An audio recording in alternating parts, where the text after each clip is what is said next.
ये माटी का कण कण तेरा मन और प्राण है तेरे। ये माटी का कण कण तेरा मन और प्राण है तेरे। मैं एक गोपी तुम हो कन्हैया, तुम हो भगवान मेरे। हे गोपाल कृष्ण करूं आरती तेरी, हे प्रियापति मैं करूं आरती तेरी। सांझ सवेरे तेरे गुण गाऊं, सांझ सवेरे तेरे गुण गाऊं। हे प्रियापति मैं करूं आरती तेरी, हे प्रियापति मैं करूं आरती तेरी।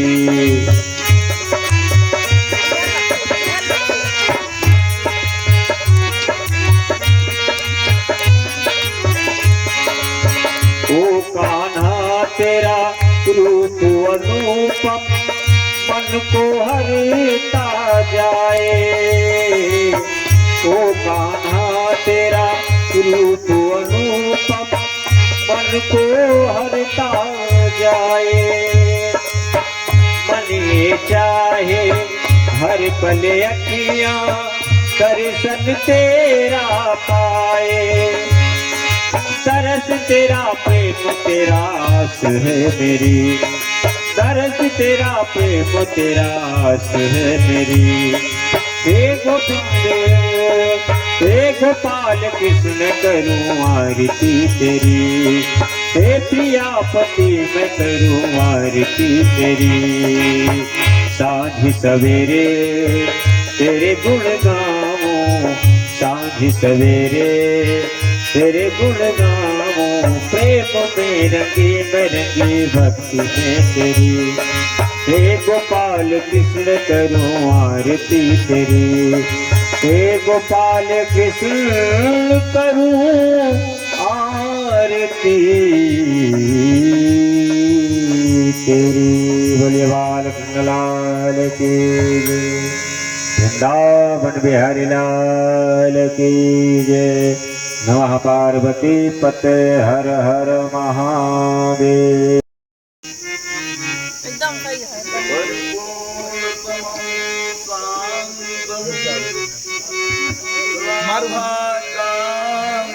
मनोहरम सत्यम स्वरूपञ्च नमाम्यहम्। सर्वारिष्टहरं सुखैकरमणं सान्द्यास्पदं भक्तिदं विद्या ब्रह्मपदप्रदं स्वरसदं प्रेमास्पदं शाश्वतम्। मेघश्यामशरीरच्युतपदं पीताम्बरं सुन्दरं श्रीकृष्णं सततं भजामि शरणं। कायेन वाचा मनोजं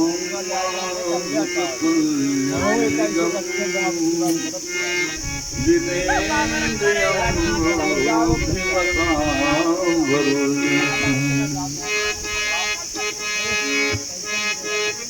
वातात्मजं वानरयूथमुख्यं श्रीरामदूतं शरणं प्रपद्ये।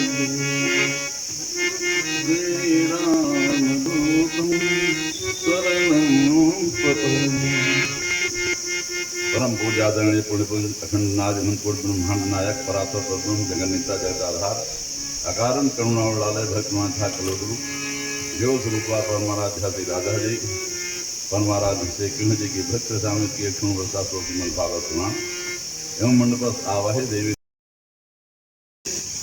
प्रकाशमान दिव्य विमान को देख करके उसमें उपस्थित जो चतुर्भुज रूपधारी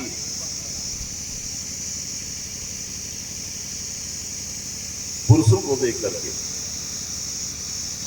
जो चतुर्भुज रूपधारी को देख करके वो हड़बड़ा के उठ जाते हैं। उन्हें अनुमान हो जाता है कि ये भगवान के ही पार्षद हैं, प्रिय पार्षद हैं, और भगवान मधुसूदन के नामों का संकीर्तन करते हुए उन चतुर्भुज रूपधारी भगवान के प्रिय पार्षदों को प्रणाम करते हैं। तब सुनंद और नंद भगवान के पार्षद रूप से कहते हैं, राजन आपका कल्याण हो। आपने तो 5 वर्ष की ही अवस्था में सर्वेश्वर भगवान की तपस्या करके उनको प्रसन्न कर लिया था। हम भगवान विष्णु के ही सेवक हैं, आपको उनके धाम ले जाने के लिए आए हैं।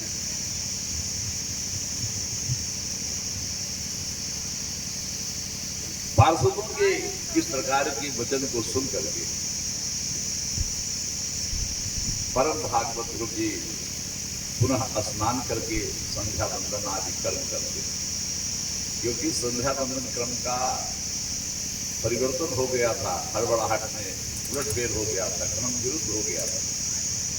पुनः स्नान करते हैं और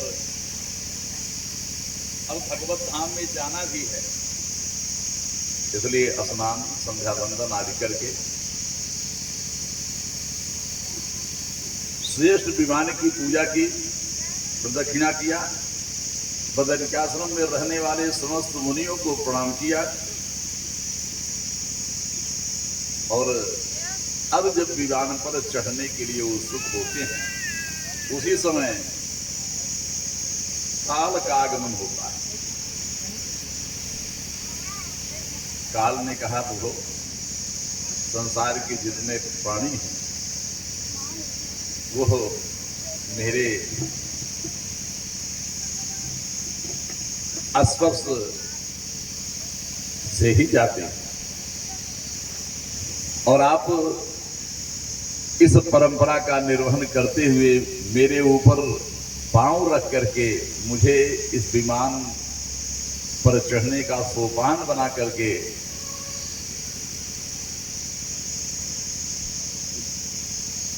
चली आ रही परंपरा का निर्वहन करने। तो ध्रुव जी ऐसे हैं कि उन्होंने मृत्यु के ऊपर पांव रख करके उस विमान पर आरूढ़ हुए हैं। मृत्यु भी जिससे संसार भयभीत रहता है, आज ध्रुव जी उसके ऊपर भी पांव रख करके बैठते तो विमान पर। विमान जैसे चलने के लिए उद्यत हुआ, वैसे ही सहसा उन्हें अपनी माता का स्मराया, जिस माता ने 9 मास गर्भ में रखा, मेरा पालन पोषण किया, मेरे प्रति सदैव चिंतित रही, मेरा ध्यान दिया, जिसके उपदेश से मैं परमात्मा का दर्शन प्राप्त कर सका, क्या उसको मैं छोड़ करके भगवत धाम जाऊं? ऐसा नहीं होना चाहिए। ऐसे जैसे मनोगत विचार आए, उसी समय इन मनोगत भावों को, विचारों को कृष्ण के पार्षदों ने समझ लिया और दिखाया कि आपकी माता जी दूसरे विमान से आपके आगे आगे भगवत धाम जा रहे हैं। यदि भगवान का भक्त किसी कुल में उत्पन्न हो गया तो उसकी 20 पीढ़ियां तर जाती हैं। आज भगवत धाम जाते हैं, विमान का वहां पहुंचता है, सप्तर्षि मंडल जहां है उसके भी ऊपर जाकर के ये भगवान के नित्य धाम में पहुंचते हैं, जहां भगवान का सदैव निवास रहता है। और उस धाम का कभी भी विनाश नहीं होता, वो अटल है, ध्रुव। इधर ध्रुव के पुत्र उत्कल जन्म से ही सांचित समदर्शी, संपूर्ण संसार में ही अपनी आत्मा को, अपनी आत्मा में ही संपूर्ण लोगों को, सर्वत्र तात्पर्य है कि भगवान का ही दर्शन करते हैं, अनुभव करते हैं। इनका अंतःकरण का जो मल है, इनके अंतःकरण का वो अखंड योगाग्नि से जलकर भस्म हो चुका है। देखने में ये दूसरे के गूंगे बहरे मूर्ख पागल से प्रतीत होते, लेकिन जबकि वास्तव में ऐसा नहीं था। जब राज्य के बूढ़े मंत्रियों ने उत्कल को इस अवस्था में देखा कि राज्य के प्रति इनकी कोई आसक्ति नहीं है, तो छोटे भाई ब्रह्मपुत्र वत्सल को राजा बनाया। वत्सल पत्नी स्वर्गीति के गर्भ से 6 पुत्र तिग्म, केत, ईश, ऊर्ज, वस है। पुष्पाण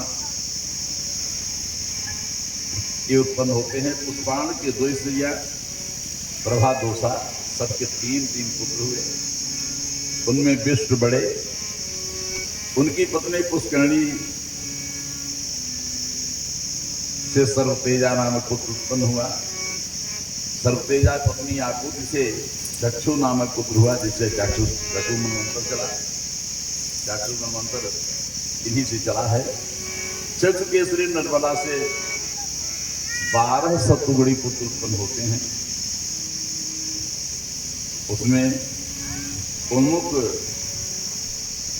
दूसरी पुष्करणी नाम है, उससे विवाह करके अंग सुमना ख्यात कृत अंगिया गए नामक 6 पुत्र उत्पन्न किए। अंग का विवाह संयोग से मृत्यु पुत्री सुनीता के साथ होता है। पूर्व काल में लोग देखते थे कि कन्या किसकी है, किस खानदान की, और इसका ननिहाल कैसा है। ननिहाल तक बात देखी जाती थी। खानदान की बात इसलिए देखी जाती थी कि कभी कभी होने वाली संतानें ननिहाल पक्ष के अनुरूप हो जाती थी। मृत्यु पुत्री सुनीता थी और इसलिए अंग के साथ विवाह होने पर अंग का पुत्र अपने नाना का अनुगामी हुआ, जिसका नाम बेन रखा गया। ये बड़ी दुष्ट प्रतिज्ञा थी।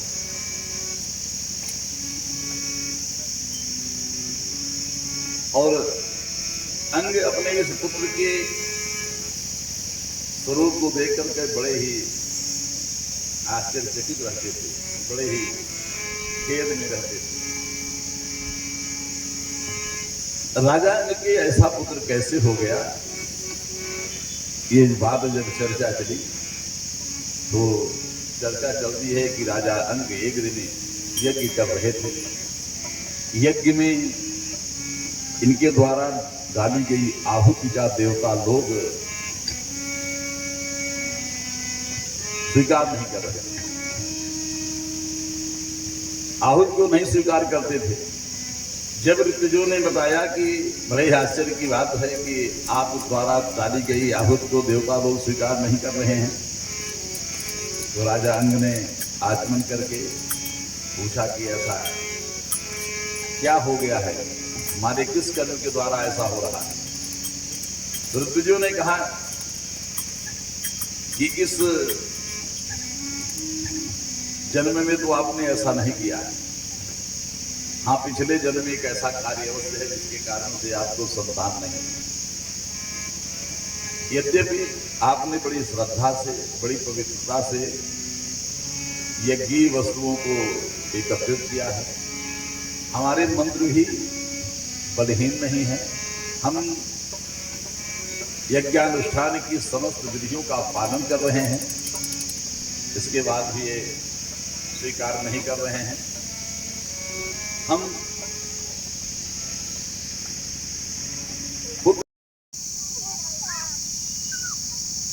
कहा कि नाहम विसंख्य सुरराज वज्रा नेत्रक्षसूलान नयमस दंडा नागनर्क सोमान नीलवित्त पास्त्रा शंके विषम ब्रह्म खुलाओ मामा।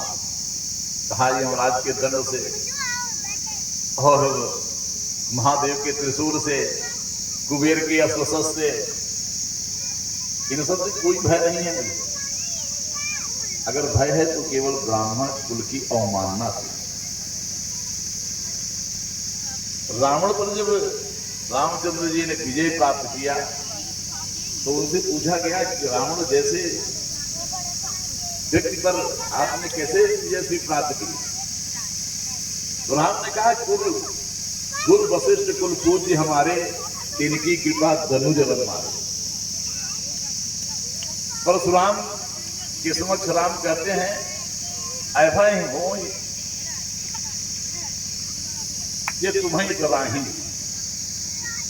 जो आपसे भयभीत है वही अभय। तो कहा कि आप जीवन में कौन अक्षरण कर रहे हैं? मैं तो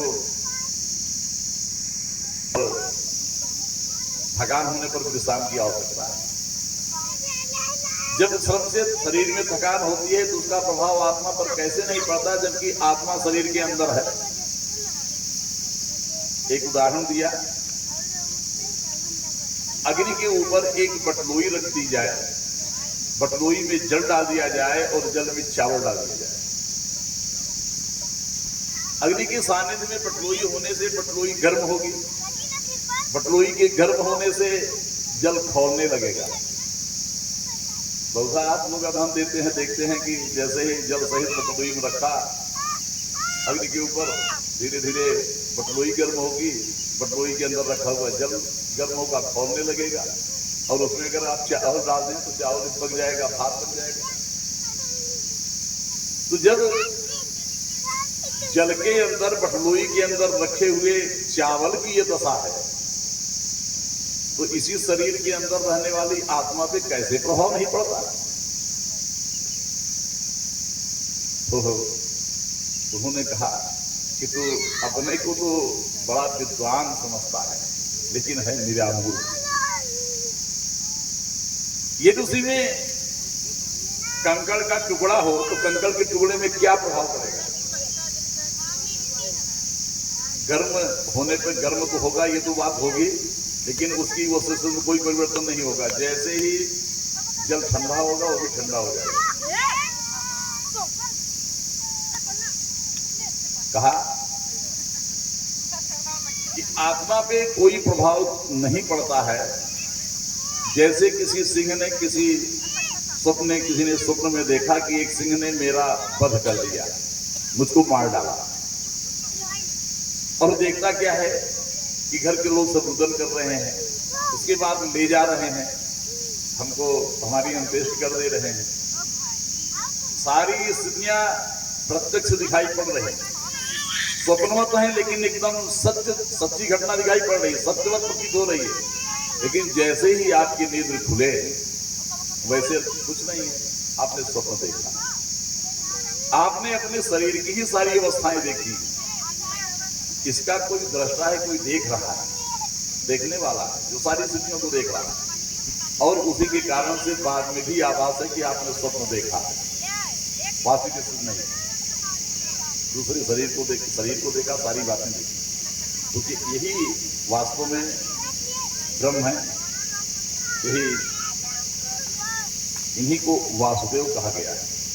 बताया कि वेदों में 1,00,000 ऋचाएं हैं, सूत्र हैं, 80,000 कर्मकांड के, 16,000 उपासना के, 4,000 ज्ञान के।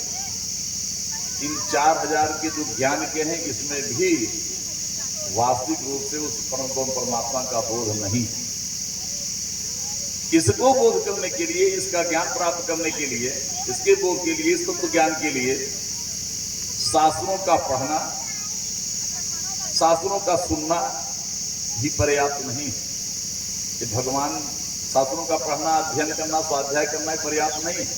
जब संतों की सेवा की जाती है और उनकी सानिध्य में रहा जाता है, तब इसका धीरे धीरे उनके सत्संग से ही इसका बोध होता है कि वास्तविक ब्रह्म तत्व क्या है, परम सत्य क्या है, तत्व क्या है। इसको केवल पढ़ करके विद्वान हो जाने से, जैसे किसी ने वेदांत पढ़ लिया तो कहा कि बड़े वेदांती हैं, पढ़ लिया, पढ़ने के लिए पढ़ लीजिए लेकिन क्रिया रूप में न उतरे। जैसे कहते हैं कि एक बहेलिये ने कुछ तोतों को बंधन में रखा और ले जाकर के बाजार में विक्रय करना चाहा। एक संत ने देखा कि जो स्वतंत्र पक्षी हैं उनको इसने बंधन में डाल रखा है, तो पैसा देकर के उसने सबको ले लिया और सबको पढ़ाया अपने यहाँ कि बहेलिया आएगा, जाल बिछाएगा, दाना डालेगा, मैं नीचे नहीं आऊँगा, जाल में नहीं फंसूंगा, दाना नहीं दूंगा, जाल में नहीं फंसूंगा, नीचे नहीं आऊँगा।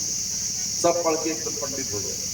उसके बाद संजोग की बात है, सबको आकाश में छोड़ दिया और यही पढ़े जो सब यही कहते थे, बहेलिया आएगा, दाना डालेगा, जाल बिछाएगा, हम नीचे नहीं आएंगे, दाना नहीं दूंगे, जाल में नहीं फंसेंगे। बहेलिया बड़ा आश्चर्यचकित हुआ कि एक तो पक्षी आने वाला नहीं, लेकिन कह तो सब रहे थे, लेकिन सब आकर के दाना चुगने सब फंसे। तो कहना पर करना नहीं। तो वेदांत आपने पढ़ लिया, लेकिन कहते हैं कि वेदांत का ज्ञान तब वास्तविक आता है जब बिना दांत के हो जाइए, वेदांत बिना दंड के हो जाइए। तो अंतिम समय में सब समझ में आता है। जब जीवन में सारा कार्य कर लिए, एक दिन बड़ी चर्चा हो रही थी, कहीं शेर, बड़ी शेर चल रही होती, तो एक ऐसे चर्चा आई थी एक जगह, कहा महफिले मैखाने में हाले बयां करता रहा और बुत पड़े सोए थे सब बेकार में पड़ता रहा। शराबी मैखाने में पहुंचा और दो पेग चढ़ा करके खुद गाना शुरू किया, बोलना शुरू किया। सोच रहा है कि जितने लोग हैं सब मेरी ही सुन रहे हैं, मैं ही कहने वाला हूँ। लेकिन जब होश आया तो देखता क्या है कि सभी लोग अपनी अपनी कह रहे हैं।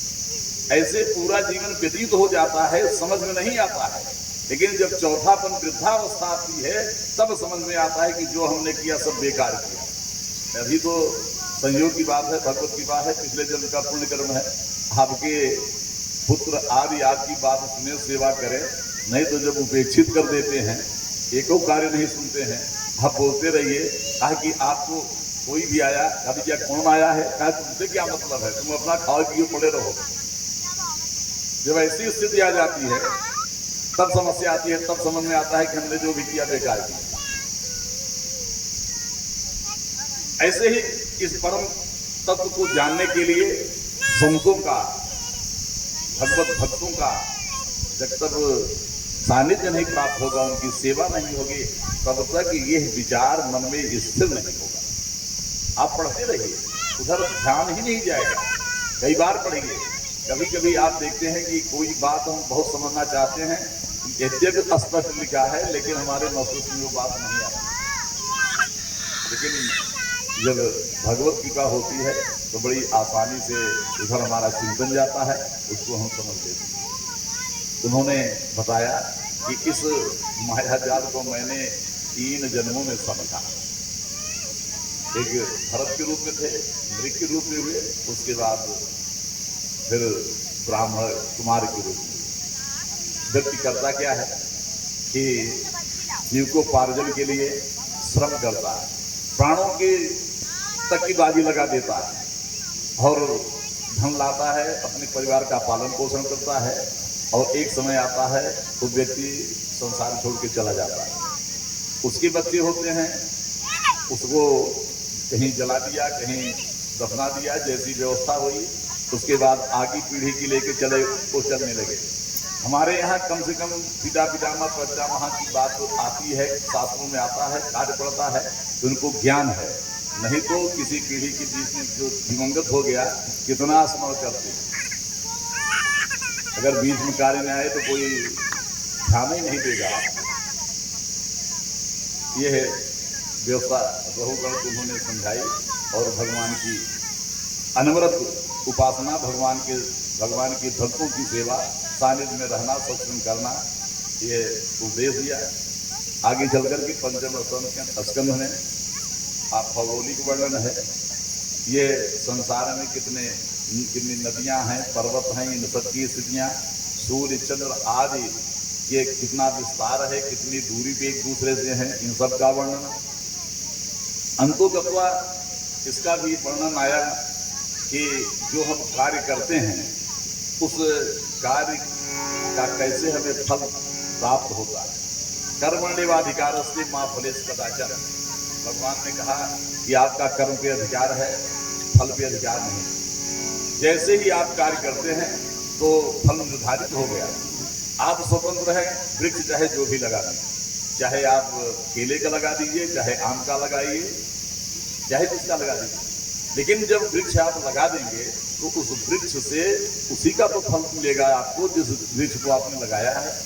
आप लगाइए केले का, चाहिए आम का वृक्ष मिल, आपका आम का वृक्ष मिल जाए तो असंभव है। आम का वृक्ष लगा करके केले का वृक्ष फल चाहिए तो असंभव है, नहीं मिलेगा। कर्म में स्वतंत्रता है, कर्म के द्वारा ही कैसे हमको फल प्राप्त होता है। कर्म से ये स्वर्ग की प्राप्ति, नरक की प्राप्ति। जब नरक की चर्चा आई तो पूछते हैं कि मानस एतत् वैचित्रम लोकस्य कथमित। राजा परीक्षित ने कहा कि मनुष्य की ऊंची नीची गतियां क्यों होती, किस कारण से होती, बताइए। एक ही परिवार के सदस्य हैं, आप देखिए सारी संपत्ति के उपभोग की व्यवस्था है, भोजन की व्यवस्था है। अभी चलती थी कोई कष्ट हो जाए तो नहीं खा सकते, ये सब व्यवस्थाएं हैं। लेकिन इसके बाद भी उसी परिवार में कोई व्यक्ति प्रसन्न चित्त है, आनंद से, कोई विषादग्रस्त है, किसी को चिंता है, किसी को कष्ट है, और परिवार एक ऐसा क्यों। अवश्य में भोक्तव्यम कितम कर्म शुभाशुभम। शुभ अशुभ कर्मों का भोग हम अवश्य करते हैं जो हमने किया है, और अंतिम दिन ये सिद्ध है कि उसकी भी चर्चा आएगी कि कैसे हम पिछले कर्मों को भोगते हैं अगले जन्म में। ये हमारे शास्त्रों में लिखा गया है कि किस ढंग से हम प्राप्त करते हैं। वास्तव में हमें जो फल मिलता है पिछले जन्म का मिलता है, ये जन्म जो कर रहे हैं अगले जन्म को प्राप्त होंगे आप। सुखदेव जी कहते हैं सात्विक राजस तामस, ये तीन गुण, तीन गुणों से युक्त एक ही व्यक्ति कभी सात्विक हो सकता है, कभी तामसी हो सकता है, कभी राजस गुणों से युक्त हो सकता है। जैसा सानिध्य मिला, जैसा आहार लिया, जैसा आपने चिंतन किया, उसी के अनुरूप जैसा खाए अन्न वैसा हो मन।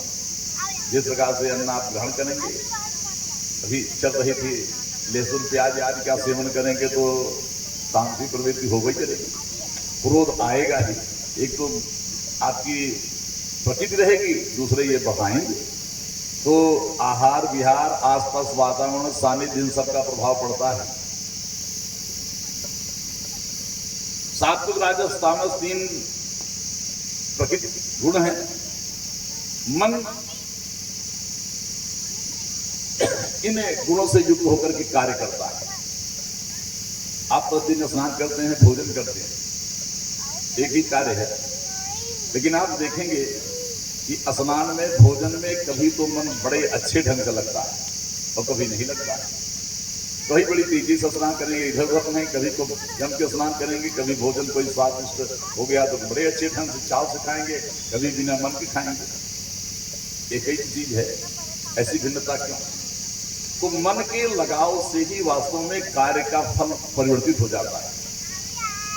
जैसे कहते हैं कि आज हमारा मन नहीं लग रहा है, कार्य नहीं हो रहा है, तो मन योग जिस स्तर से लगता है उसी स्तर से सात्विक कार्य है। लेकिन किस स्तर से मन का योग उसमें लगा हुआ है उस कार्य में, उसी से उसके कई प्रारूप हो जाते हैं। सात्विक के भी कई भेद हो जाते हैं, राजस के भी कई भेद हो जाते हैं, तामस के भी कई भेद हो जाते हैं। तो कहा व्यक्ति जैसा कर्म करता है वैसा उसको फल भी मिलता है। और थोड़ा सा इसमें बहुत में जा करके कथाएं बहुत है, समय भाव भी रहेगा। तो नरक की आत्माएं हैं, जो कर्म करते हैं उसी के हिसाब से हमको नरक मिलता है। आपने गरुड़ पुराण कई बार सुना होगा, उसमें हमेशा कर्मों के अनुरूप नारकी आत्माएं की चर्चा आई है। वैसे कुल मिलाकर के 28 मुख्य नरक माने गए हैं, और इनमें आप समझिए कि एक छोटी सी हिंसा जो पौधा लोग कर देते हैं, जैसे खटमल मार देते हैं हिंसा की बात में, तो आप खटमल मार देते हैं तो इसका भी आपको नरक यातना इसके लिए मिलती है। क्यों कि इसको रक्त पिपास भगवान ने बनाया है। आपको थोड़ा सा काटता है, थोड़ा सा रक्त लिया होगा, आपका प्राणांत नहीं हुआ। अपराध के अनुरूप दंड होना चाहिए, वैसा दंड देते तो ठीक है, उसका प्राणांत कर दें तो ये तो दंड की स्थिति नहीं है। तो ऐसे ही हमारे यहाँ कोई अतिथि आया, तो अतिथि आ गया, उसके ऊपर क्रोधपूर्ण दृष्टि डाले, ये कैसे आ गया। अथवा कोई वस्तु है, अत्यल्प है हमारे पास, और उसको हम ग्रहण करना चाहते हैं, अतिथि के आ जाने के बाद, उसके देने के बाद थोड़ा सा हो जाएगा। तो ऐसा करते हैं कि हम अतिथि को पहले भोजन कराते हैं और बाद में उस सामग्री को लें, तो ये भी उसी अंतर्गत है। इसका भी विधान है कि आपको नारकी आत्मा भोगनी पड़ेगी। जो आप अतिथि को खिला सकें वही आपको खाने का अधिकार है। कुत्तों को कौरा देने की बात तो है, लेकिन पालने का निषेध है, और इसके द्वारा यदि कोई अपराध होता है तो उसके दंड के भागी आप भी होंगे। किसी दुष्ट प्रकृति वाले की चर्चा करेंगे आप, तो चर्चा का भी दोष आपको लगेगा। ऐसी कई स्थितियां हैं, करोड़ पुराण में बड़ी स्थितियां आई हैं। तो इस प्रकार से भिन्न भिन्न प्रकार की यातनाएं हैं। कभी पर्वतों से गिराया जाएगा, कहीं ऐसे ऐसे जो है तलवार जैसे वृक्ष के पत्ते हैं कि जब मारा जाता है, जीव को प्रताड़ित किया जाता है, तो वो भागता है, भागते से जैसे ही उसके अंगों का स्पर्श होता है वो अंग ही निकल जाते हैं। इतनी मार पड़ती है, मूर्छित हो जाता है, इनका तो विमूढ़ हो जाता है, होश नहीं रह जाता है। लेकिन इससे मृत्यु नहीं होनी है, क्योंकि इन स्थितियों को आभास कराया जाता है। इससे जीव की मृत्यु नहीं होनी है, उस जीव को इस पीड़ा का आभास कराया गया है जो आपने संसार में अन्य प्राणियों को प्रदान किया है, उसको कैसी पीड़ा हुई है, इसी पीड़ा का आभास कराया जाता है। और मृत्यु नहीं होनी है, किससे मृत्यु उसकी हो जाएगी। इस नारकी यातना को सुन करके राजा परीक्षित जी कांप से जाते हैं। अरे इतनी बड़ी, कहते हैं कि पुण्णाम नरक से तारने के लिए तो पुत्र ही पर्याप्त है। पुत्र जो कहा गया है, पुण्णाम नरक तार्य पुत्र, तो उस नरक से तो पुत्र ही तार देता है। अब कहा कि अगर ऐसी बात है कि इससे मुक्त होने का कोई उपाय है, नारकी यातना न भोगना पड़े, तो सुखदेव जी कहते हैं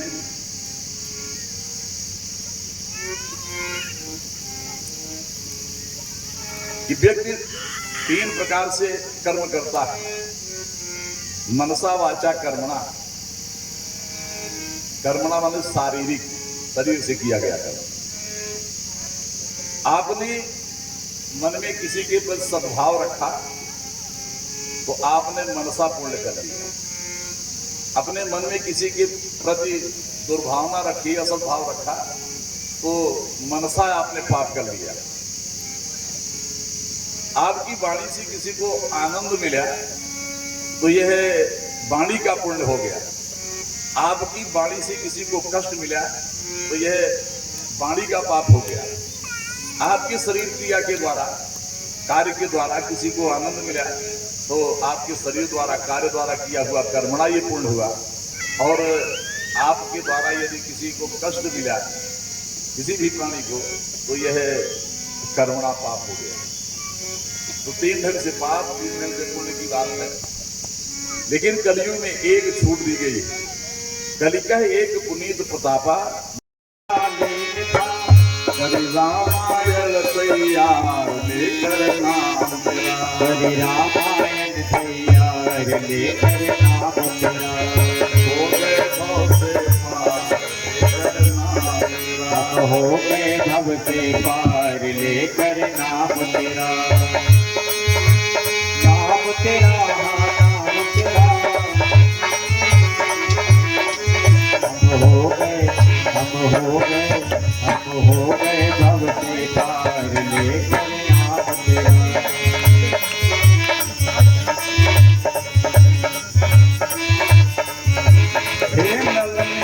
जाति के बानर, हे नल नील जाति के बानर, राम नाम लख दिया सिला पर, राम नाम लिख दिया सिला पर, हो गई सेना पार लेकर नाम तेरा, हो गई सेना पार लेकर नाम तेरा, हो गए भव से पार लेकर नाम तेरा, हम हो गए भव से पार लेकर नाम तेरा।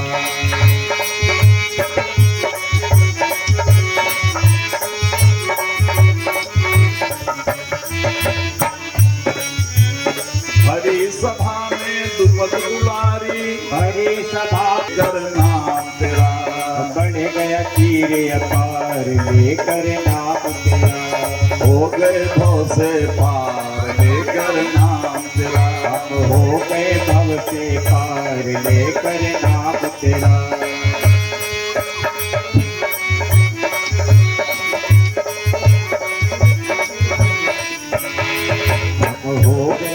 हम हो गए भव से पार लेकर नाम तेरा।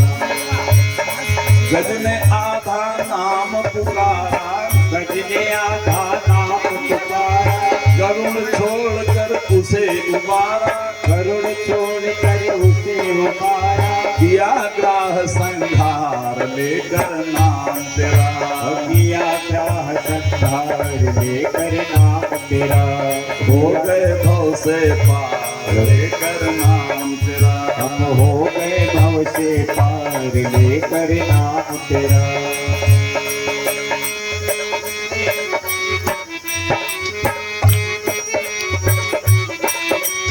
जिनको स्वयं पार नहीं पाए, जिनको स्वयं तार नहीं पाए, नाम लिए से मुक्ति पाए, नाम लिए से मुक्ति पाए, महिमा नाम अपार लेकर नाम तेरा, महिमा नाम अपार लेकर नाम तेरा, हो गए भव से पार लेकर नाम तेरा, हो गए भव से पार लेकर नाम तेरा, हो गए भव से पार लेकर नाम तेरा।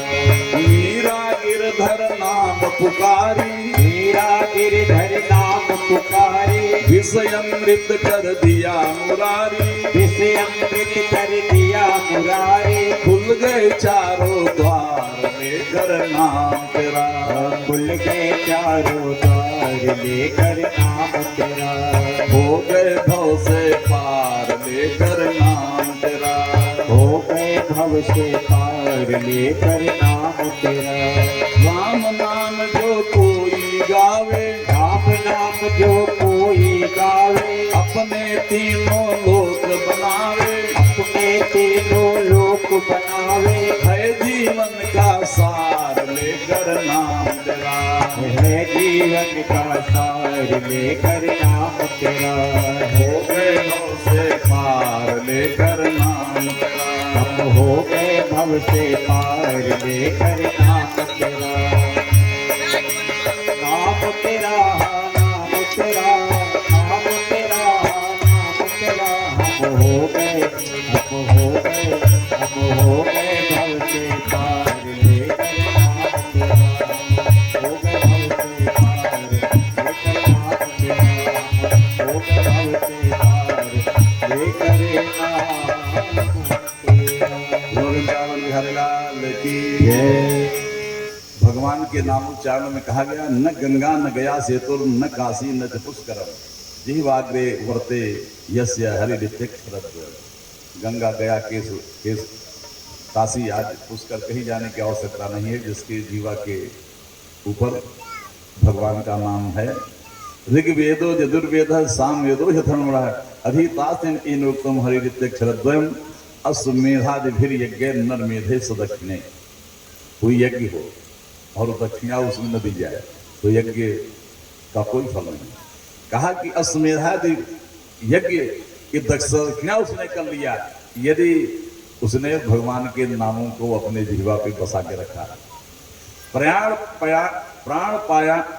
प्रयाण पाथेयम संसार व्याधि भेजनम दुख क्लेश परिताड़म हरित्यक्षरद्वयम्। हम कहीं जाने लगते हैं तो रात रुकना है, प्रातः काल की दातून की, जलपान की, स्नान की सारी व्यवस्थाएं रखते हैं, इसलिए कि घर जैसी सुविधा रहेगी नहीं, तो ये सुविधा न हो, हमारी यात्रा में सुविधा न हो, हमको कष्ट न हो। तो ऐसे ही भगवान के नाम ही जब प्राण जाने लगते हैं तो उनके लिए यही पाते हैं, चलना है, ये व्यवस्था है। ये भी बात नहीं है कि कौन ले, ब्राह्मण क्षत्रिय वैश्य शूद्र स्त्रियां शूद्र जाते हैं, भगवान के नाम उच्चारण में किसी को रोक नहीं है। ब्राह्मण क्षत्रिय वैश्य शूद्र अंत चाहे जो भी ले, भगवान का नाम सब ले सकते हैं। और ये भी न देश काल में शौचा शौच विनिर्णय, हाथ की अवस्था में है, नाम स्मरण करने में, नाम लेने में कोई बाधा नहीं है। और जैसे ही कहा कि कुंभ पवित्र पवित्र वा सर्वावस्थान गतो किया, यह स्मृत पुंडरीकाक्षं स्वायाभ्यंतर सुचित, जैसे भगवान का स्मरण किया आप पवित्र किसी भी अवस्था में हो आप पवित्र हो गए। भगवान के नाम का महत्व है, भगवान के नाम उच्चारण से कहा ये दूध नहीं गिरे, आप समझ नहीं रहे, ये आपके स्वामी को नहीं पुकारा है, ये तो अपने बेटे को पुकारा है। पुकारा तो अजामिल ने अपने बेटे को है, उसी भाव से पुकारा है। और आपके स्वामी का होगा नारायण नाम, हो सकता है, लेकिन उसके भाव से पुकारा है, उसकी तो प्रभावता होती है। तो कहा कि अब नाम की बात आती है तो यही निर्णय कर लीजिए कि नारायण नाम पर अधिकार किसका। इसके बेटे का तो भी कुछ समय से नाम रखा गया, और हमारे स्वामी का तो नाम सनातन है, तो नारायण नाम पर सही अधिकार तो हमारे स्वामी का नहीं ले जाता। निराश यमराज के पास पहुंचे, यमराज से पूछा कि प्रभु इस संसार में आपका ही शासन है कि किसी दूसरे का भी? यदि शासन करता कई हो जाए तो निर्णय कैसे होगा? यमराज जी बड़े आश्चर्यजनक ढंग से देखने लगे, कहा आश्चर्यचकित हो गए कि हाय रे, आज तक तो तुम लोगों ने कभी ऐसी चर्चा नहीं की, आज कैसे किया? कहा महाराज ऐसी आज घटना घट गई। कहा कैसे? सारी घटना को बताया तो उन्होंने बताया, जिह्वा नवति भगवद गुण नाम ध्येयम चेतन अरविंदम कृष्णाय नो नमत यच्छरि कदापि तानान गद्धमस्तो विष्णु कृष्णा। जिसकी जिह्वा ने कभी भी एक बार भी भगवान का नाम उच्चारण न किया, जिसके चित्त ने कभी भी भगवान के श्री विग्रह का चिंतन न किया हो, जिसने कभी भी भगवान के चरणार बिंदु का स्मरण न किया हो, भगवान श्री विग्रह के समक्ष, भगवान के श्री विग्रह के समक्ष जिसका सर एक बार भी झुका न, ऐसे व्यक्तियों को आप मेरे यहाँ ला सकते हैं। और उसने एक बार भी भगवान नाम उच्चारण किया हो, भगवान का स्मरण किया हो, भगवान के श्री विग्रह के समक्ष जो सर झुकाया हो, उसको तुम नहीं ला सकते। ये यमराज जी स्वयं अपने दूतों को बता रहे, उससे दूर ही रहना। देखो इतने पापी अजामिल को एक बार भगवान के नाम लेने से नहीं ला सकते।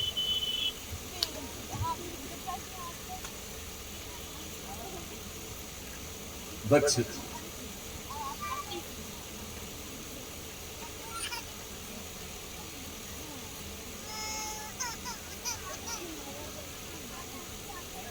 वो भगवान का दर्शन होता है। नारद जी के उद्देश्य से दक्ष ने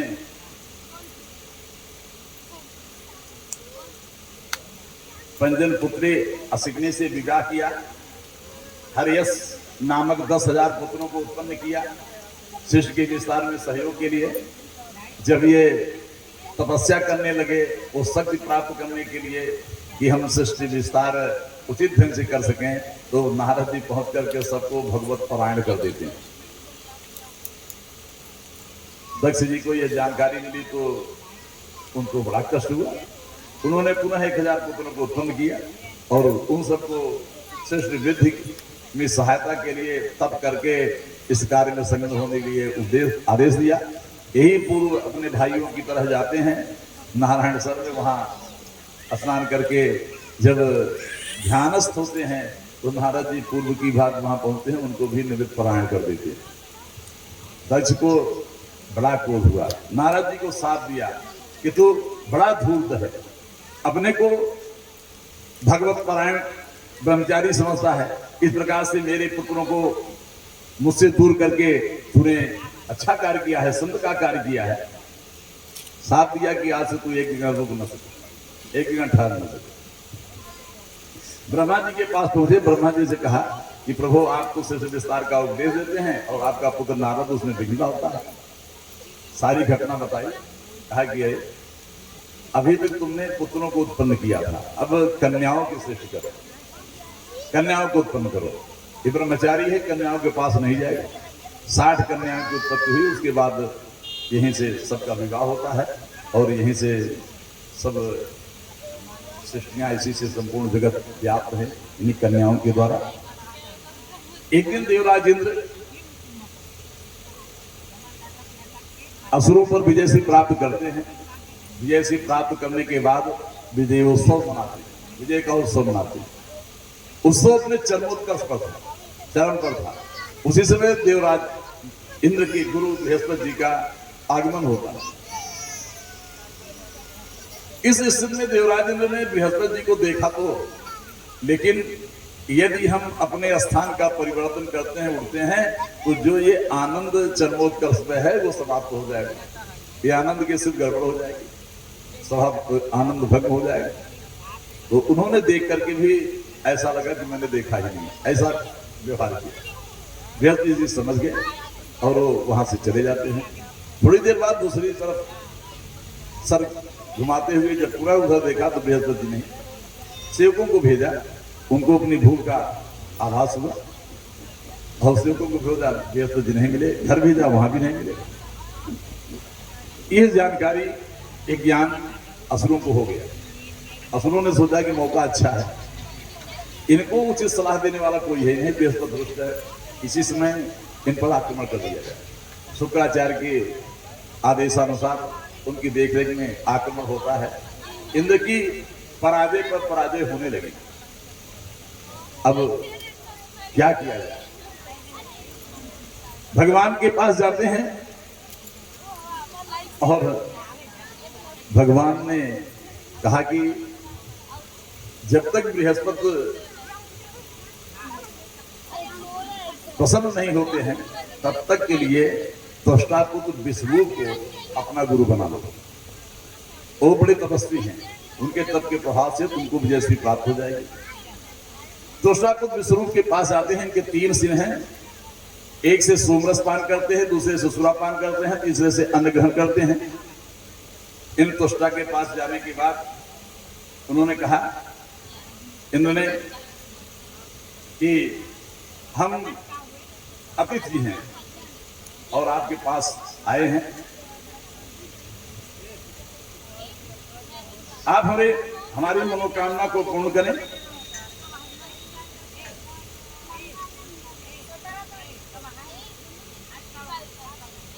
बताया उन्होंने कि उपरेहिती जो है वो बड़ी ही निंदनीय है, इसकी प्रशंसा भी की। और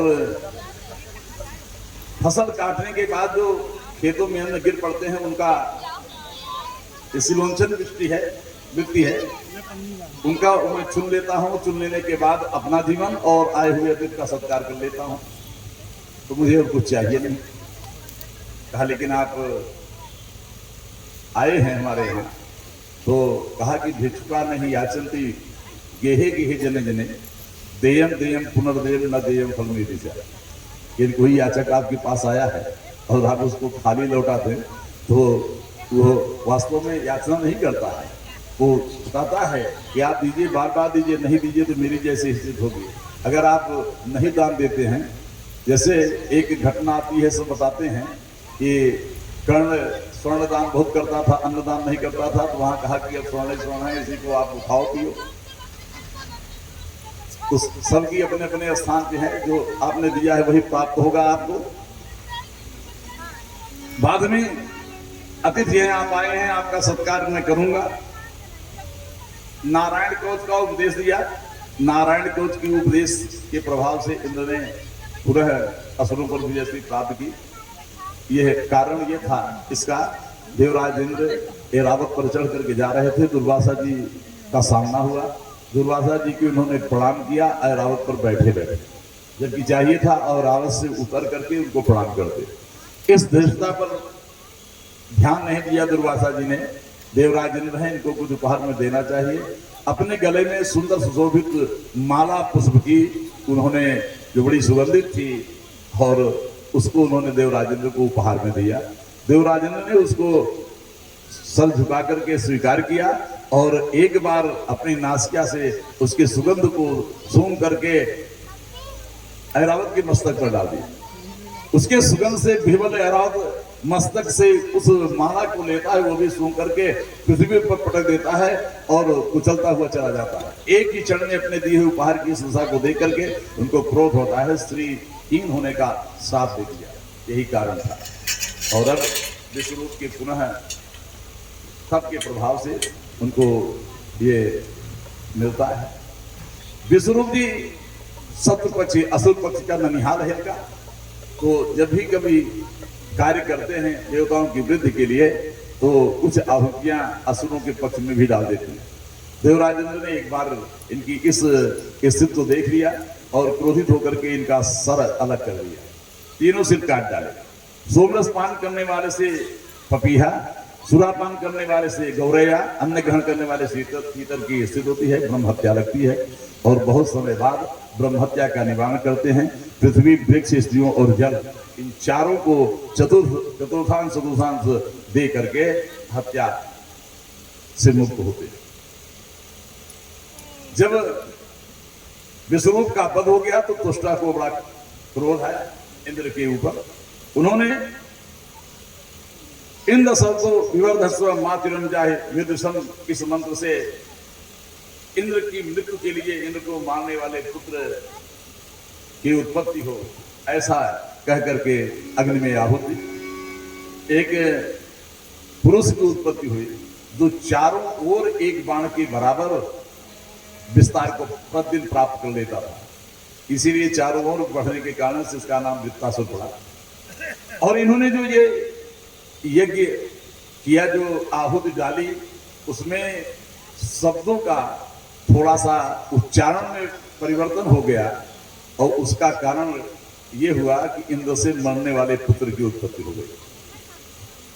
शब्द वही हो, बोलने के ढंग में परिवर्तन हो जाए तो कैसे अंतर होता है, इसका एक छोटा सा उदाहरण आपके समक्ष रखता हूँ। जैसे आप कहते हैं कि वह गया, एक सामान्य सी बात है। अगर आप कहते हैं वह गया, तो तुरंत भाव बदल गया। शब्द वही है, कहने के ढंग में परिवर्तन हो गया, भाव बदल गया। किसी ने कहा कि मैंने मारा, कहा मैंने मारा, तुरंत परिवर्तन हो गया भाव। शब्द के उच्चारण के दीर्घ ह्रस्व आदि की स्थितियों से भाव परिवर्तित हो गया। दोनों ने श्याम को चाहा, अंतरी क्या दोनों की चाह में बोलो, अंतरी क्या दोनों की चाह में बोलो। क्या अंतर है देखें यहाँ, ये क्यों प्रेम दीवानी, एक दरस दीवानी, एक प्रेम दीवानी, एक दरस दीवानी। एक प्रेम की दीवानी है और एक दर्शन। हे प्रभु, आपका साक्षात दर्शन हो जाए। आइए इस भजन को सुने। तब तक पूज्य महाराज जी का आगमन व्यासपीठ पर हो जाएगा। एक राधा एक मीरा, दोनों ने श्याम को चाहा, अंतरी क्या दोनों की चाह में बोलो, अंतरी क्या दोनों की चाह में बोलो। एक प्रेम दीवानी, एक दर्श दीवानी, एक प्रेम दीवानी, एक दर्श दीवानी। एक मीरा एक राधा दोनों ने श्याम को चाहा, अंतरी क्या दोनों की चाह में बोलो। एक प्रेम दीवानी, एक दर्श दीवानी, एक प्रेम दीवानी, एक दर्श दीवानी।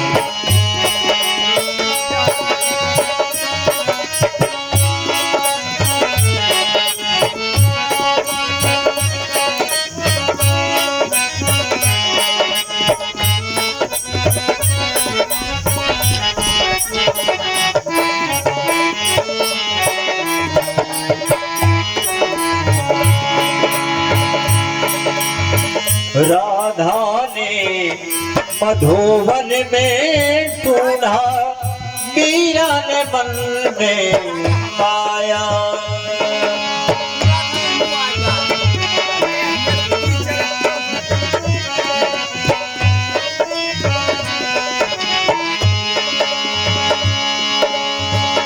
राधा जी से वो बैठी ओ मोहन, राधा जी से हो बैठी वो मोहन, गोविंद दरस दिखाया। एक मुरली एक पायल, एक घायल, एक मुरली एक पायल, एक पगली एक घायल, दोनों के प्रीत में अंतर क्या है। एक सूरत लुभाने, एक मूरत लुभाने, एक सूरत लुभाने, एक मूरत लुभाने।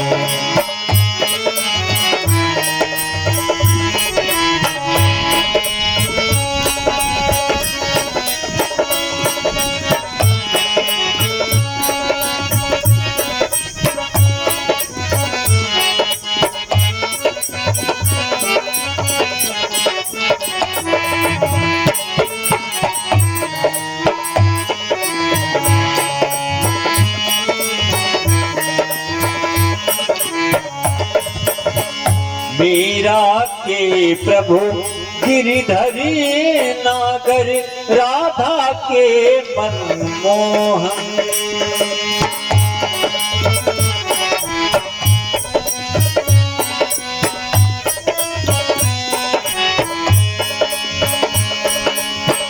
मीरा के प्रभु गिरिधर नागर, राधा के मनमोहन। राधा किसी शिकारी करे और मीरा बन गई जोगन। एक रानी एक दासी, दोनों हरि प्रेम की प्यासी। अंतरी क्या दोनों की तृप्ति में बोलो। एक जीत न मानी एक हार न मानी, एक जीत न मानी एक हार न मानी, एक जीत न मानी एक हार न मानी। एक मीरा एक राधा, दोनों ने श्याम को चाहा।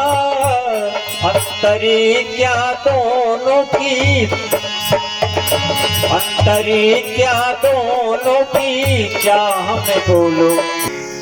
इसके बाद हम आप सभी प्रेम पूर्वक भगवान की रसमयी कथा को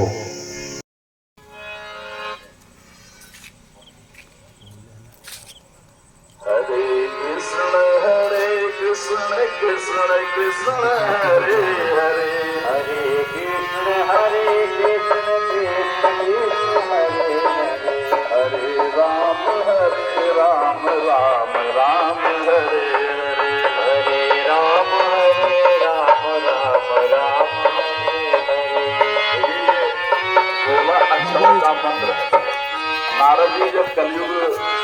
लोक में आने लगे तो कलियुग का प्रभाव हम पर न पड़े, तो ब्रह्मा जी से पूछा, तो ब्रह्मा जी ने कहा कि इन 16 अक्षर के मंत्रों का उच्चारण यदि तुम करते रहोगे तो कलियुग का कोई प्रभाव नहीं करेगा।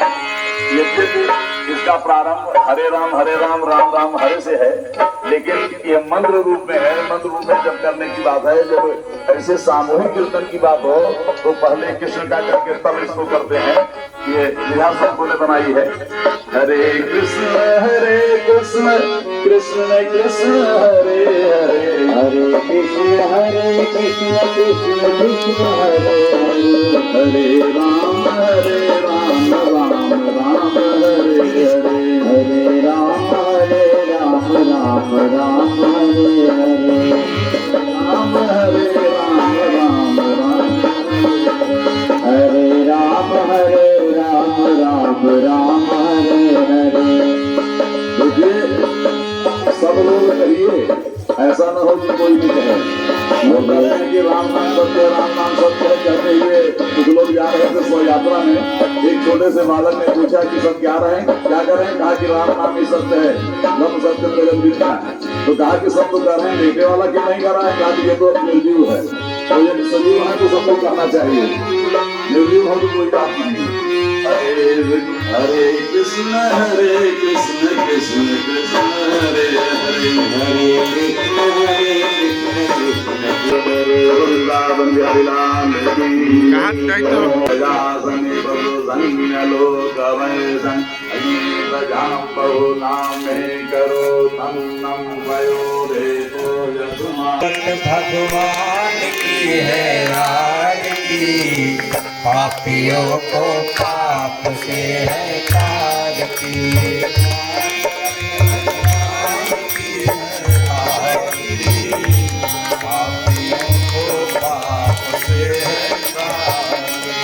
भागवत भगवान की है आरती, पापियों को पाप से है तारती।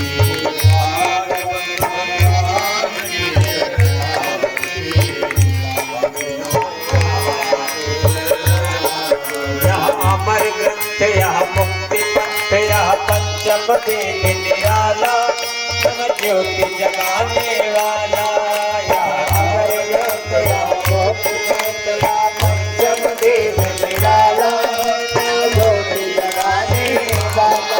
यह अमर ग्रंथ, यह मुक्ति पंथ, यह अमर ग्रंथ, यह मुक्ति पंथ, यह पंचम वेद निराला, ज्योति जगाने वाला। अमर ग्रंथ, यह मुक्ति पंथ, यह पंचम वेद निराला, ज्योति जगाने वाला। हरि नाम यही, हरि ध्यान यही, हरि नाम यही, हरि ध्यान यही, जग के मंगल की आरती, पापियों को पाप से है तारती। भागवत भगवान की है आरती, पापियों को पाप से है तारती। यह शक्ति गीत पावन पुनीत, पापों को मिटाने वाला, हरि दर्शन कराने वाला। यह शक्ति गीत पावन पुनीत, पापों को मिटाने वाला, हरि दर्शन कराने वाला। यह सुख करनी, यह दुख हरनी, यह सुख करनी, यह दुख हरनी, यह सुख करनी, यह दुख हरनी, यह सुख करनी, यह दुख हरनी। मधुसूदन की आरती, पापियों को पाप से है तारती।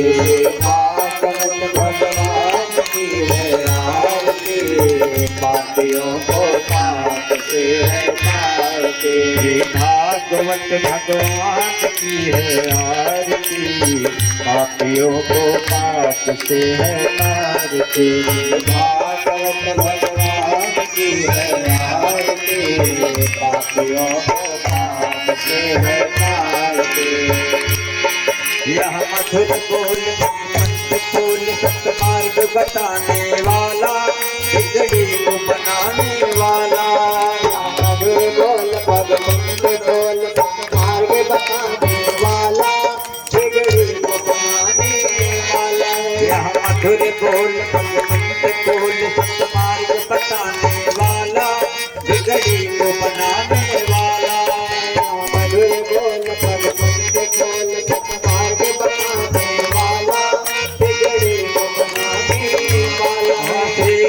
यही घनश्याम यही राम यही घनश्याम यही श्री राम यही घनश्याम यही राम यही घनश्याम यही प्रभु की महिमा की आरती पापियों को पाप से है तारती भागवत भगवान की है आरती पापियों को पाप से है तारती श्री भागवत भगवान की है आरती पापियों को पाप से है तारती भागवत भगवान की है आरती पापियों को पाप से है तारती कर्पूर गौरम करुणावतारम संसार सारम भुजगेन्द्रहारम त्वमेव माता पिता त्वमेव विद्याधरं त्वमेव शरणं हरे राम राम राम हरे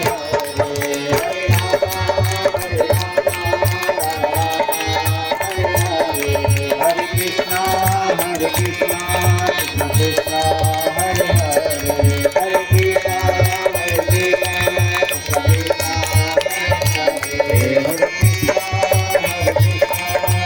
कृष्ण हरे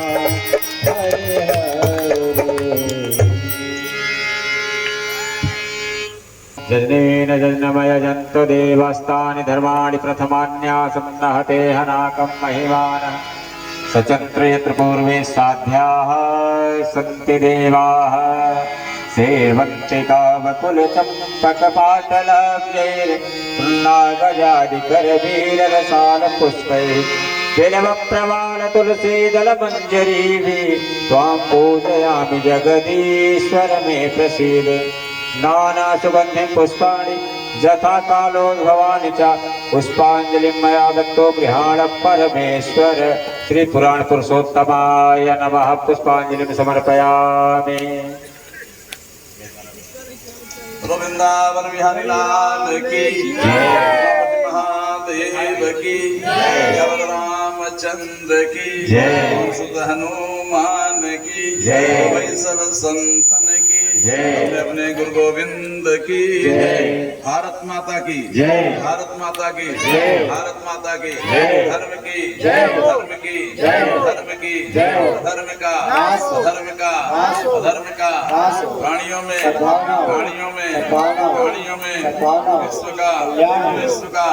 विश्व का गौ माता की गौ माता की गौ माता की काशी विश्वनाथ की काशी विश्वनाथ की काशी विश्वनाथ की राम जन्मभूमि की राम जन्मभूमि की राम जन्मभूमि की कृष्ण जन्मभूमि की कृष्ण जन्मभूमि की कृष्ण जन्मभूमि की हरे हरे महादेव।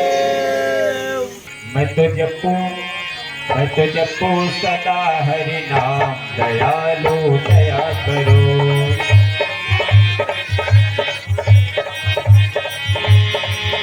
दयालु दया करो कृपालु कृपा करो मैं तो जपू सदा तेरा नाम दयालु दया करो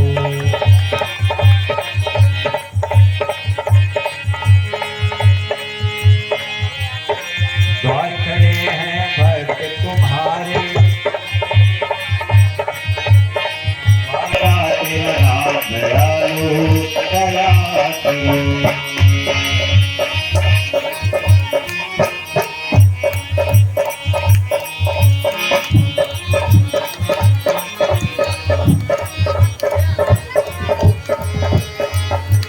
साधु संत की संगति देना साधु संत की संगति देना साधु संत की संगति देना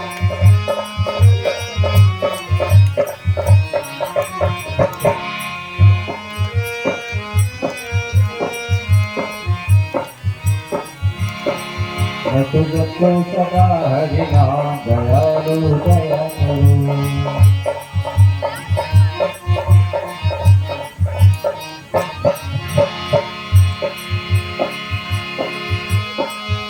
कृपालु कृपा करो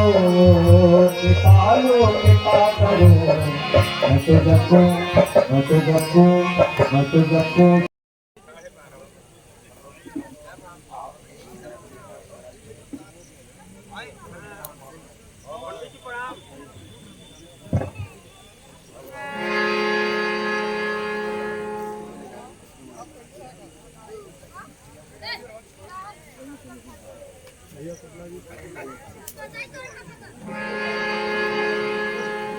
पूरा 5 मिनट का समय और लगे, जिससे ब्रह्मभूषण जी की बहुत बड़ी प्यारी सी भजन है, बड़े प्रेम पूर्वक गाते हैं। बाधा था द्रौपदी ने तुम्हें चारु चारु बाधा था द्रौपदी ने तुम्हें चारु चारु चारु चारु तुम जाने तुम्हें भाग दिया एक राज में।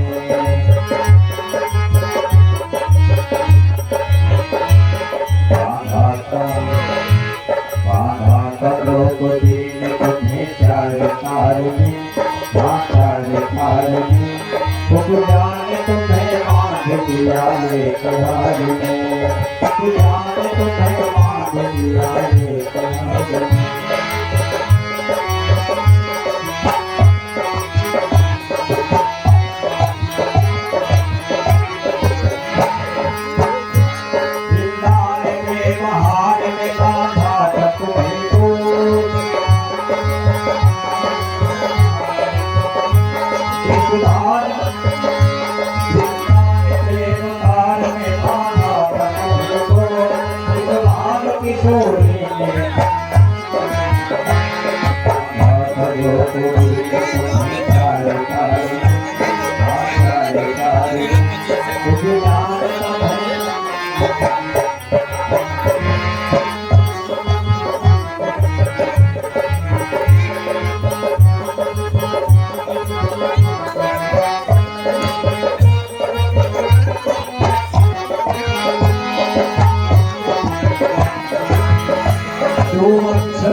ये हमारे कार्यकर्तागण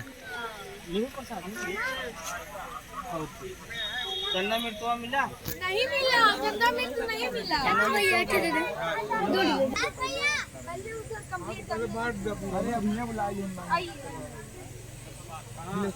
कहाँ भुलानू एक बा